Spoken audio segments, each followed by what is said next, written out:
Running late again, the alarm didn't go off, and my toast burned. Now, I'm speed walking down this crowded city street, feeling more frustrated with each passing second. Chris weaved through the throng of people, their faces a blur of indifference. The city never slowed down, never waited. It felt like a constant race against time, a race he seemed destined to lose. Just great. I'm going to be late for an important meeting, one that could determine my future at the company. Maybe this is just how it's going to be, another day lost in the daily grind. Watch it. Hey, slow down! Careful, buddy. Chris glanced at his watch, his heart sinking. The city moved on, indifferent to his plight. As I hurried along the sidewalk, my eyes darted across the ground, not really looking for anything, just letting my gaze wander.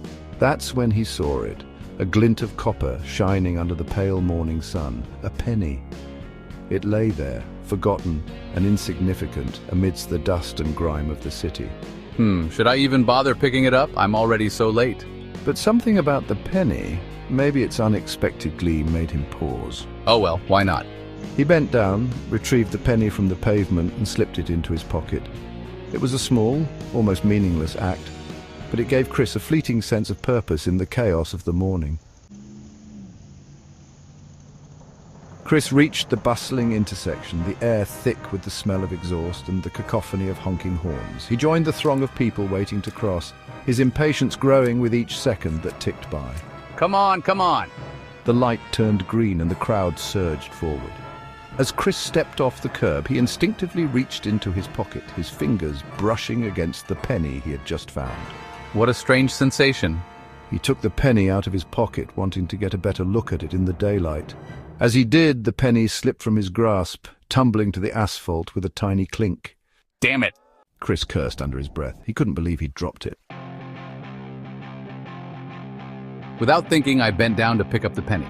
As he did, a deafening roar filled his ears. A car, speeding through the intersection, whizzed past him, missing him by mere inches.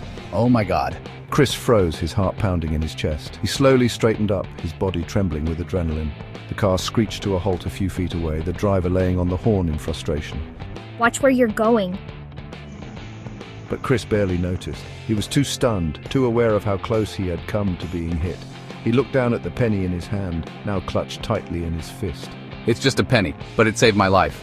If he hadn't bent down to pick it up, Chris didn't even want to finish the thought.